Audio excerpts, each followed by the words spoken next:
One of the key things that made people want to revolt and made people want to resist the war is videos like this, videos of horrible things going on in Vietnam. And right now you see the media not doing their job, not covering what's going on in there, not covering how our soldiers are being wounded, how Iraqis are being killed. For there, they say three.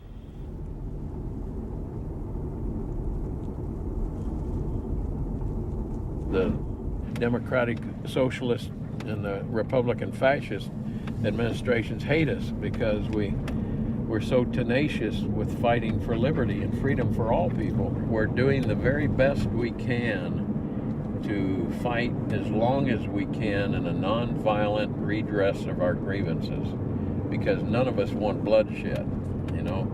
However, the government keeps coming in and drawing blood, you know, on the Weaver family, the Waco Church. I was up at Ruby Ridge handling negotiations for the FBI for the Weaver family.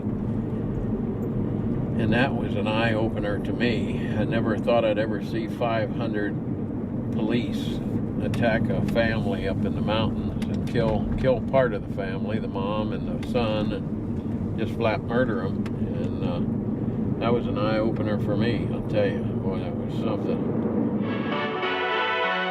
Good afternoon. A federal agent has been shot and killed in a confrontation with a fugitive in North Idaho. Randy Weaver, a fugitive on a federal firearms charge, has been holed up in a cabin near Naples for more than a year. Randy Weaver has told friends all he wants is to be left alone.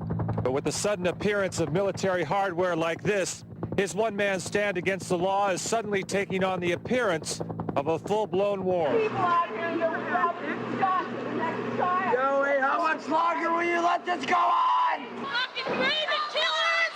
Baby killer! Federal officials have just announced Randy Weaver's 13-year-old son died during the initial shootout Friday. Randy's in good health. Unfortunately, Vicky is dead. Karen, the news just a few moments ago that Vicky Weaver, the wife of Randall Weaver, has been shot and killed. She was shot and killed last Saturday and has been dead for 6 days. It's a very volatile situation, although it appears to be quiet at this moment.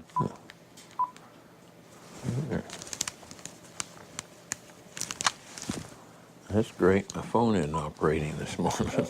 Neither line's working. Gee. We'll lay hands on it. We've got, lay hands on it, pray over it. Yeah, right. That's not a bad idea. I forgot to bring my tools with me. I may have to run home and get them because I don't get it working. Oh, that'd be nice. Yeah, it's working now. Ah, praise the Lord.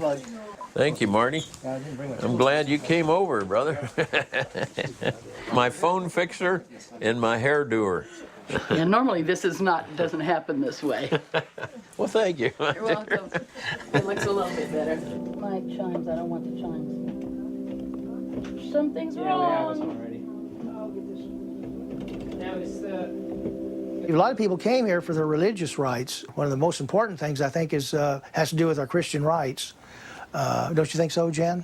I think that people came into this community as a covenant community so we could live the way that our great-grandparents lived. Yeah, that's right. 100 to 200 years ago. I want to be a free man myself. I want to be free to live for God, to help my brothers, to live for one another, to have love for one another. I don't want to be controlled, and I think the New World Order is control, and it's evil, I believe. There are two forces. There is no gray matter. It's all either black or it's white. It is good versus evil, and good will always prevail, because when we know the truth truly will set us free. I don't know for sure how many I have, to tell you the truth. A lot of them I ordered from different ones. Alex Jones, for example, I ordered some from him. You guys heard of the Philadelphia experiment? It's kind of interesting. Mind control, out of control. It was only a paper moon. I was telling you about that one. That's about the Apollo moon ship. I feel like militias are important because we can't always trust our own government for one reason. If we don't have our own militias, our own groups, and our government comes against us, we're just slaves. They can enslave us, put us in prison, or whatever they want to do with us. Yeah, get your guitar out, Pa. My vacuum song? Yeah. From Romans 8:28? Yeah, sing it. Yeah. Oh, that all things work together for good? Yeah. That one? Yeah. Okay. See? When I was just a little child, my father said to me, if you'll put Jesus first in your life, this is what you'll see, that all things work together for good to them that love the Lord. All things work together for good by trusting in His word. Troubles may come and troubles may go, but I'll trust in Jesus, come will or woe. So I'll go along, singing this song, just singing and praising the Lord. That's it. So simple.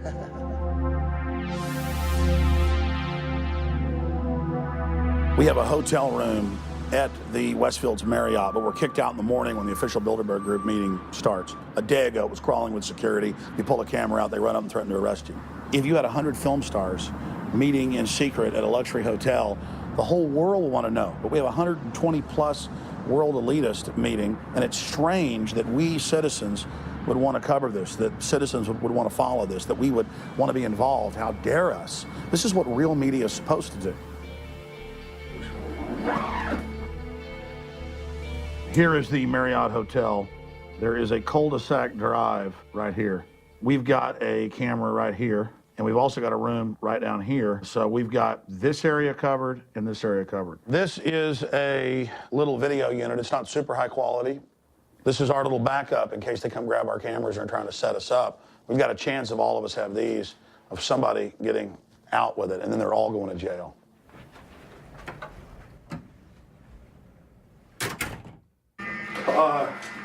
Somehow some alarm just went off in the hall, Tom. Close the door, close the door. How long ago did Tom call? That very second.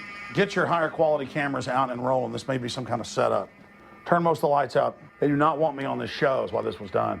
This was done the minute Coast to Coast AM called. You got the small cams? Yeah. Give it to me. Are we going to evac the room for the fire or alarm? No, I got to talk to 16 million people. This was done on purpose to shut down this interview. They're mad that I went on last night. I'm going live. George, for the last 5 minutes, I've been in an incredible emergency, just waiting for you to come to me. George, we're sitting here in the room. As the phone rings with your producer, Tom Danheiser, to put me on, the fire alarm goes off. Open the door. I want him to hear the fire alarm. Open the door. I want people to hear this live. We have a security guy walk up to us 30 minutes ago, about 25 minutes ago. And then he said, yeah, we had somebody do a fire alarm a few weeks ago, and me and Rob, my camera guy, were going, why is he telling us about a fire alarm?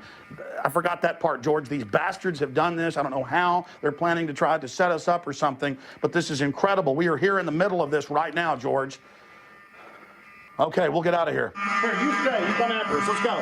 Come on. We'll see you. Perfect cover, that guy. We're helping him get out. Get him up here now. They know his name. Get up here now. They fucking told us it was a setup. Hold on, wait. I'm going to get it. I don't know if this is real. This is fucking joking around. I'm in command. I'm in command. Do what I say. We don't have time for this. No the elevator. Yeah, 50 liters here. Come on. All right, they're on the way. Tell them the stairs are by the elevator. Okay, I gotta call Tom Danheiser now. Dude, they're letting us know this is a serious threat right at us. If you're getting over there, over here. We're gonna check out tonight, dude. I'm getting out of here with the footage we got. I'm not gonna sit here and push my luck. The security guy told us the story about fire alarms. You know, there's people that pull fire alarms. Yeah, that's what he said. When they're trying to rob this place. They were trying to set us up. This is unbelievable. Oh, Jesus. We got to calm down and assess this. Oh, I totally forgot. He said, he comes back to me, and I said, listen, everything's all right. And he said, listen. He said it repeatedly. He goes, listen, Alex and Rob, one more time, I'm going to fuck you up. You're not on the name deal. I know. You didn't. That's it. Done. See? It gets worse. I just realized he also knew our first names. I'm going to fuck you and Rob up if you do it. This guy knows Rob's name, okay? Done. They are doing some kind of operation. Jesus Christ. I just hope they don't do some really bad stuff, that's all. really concerns me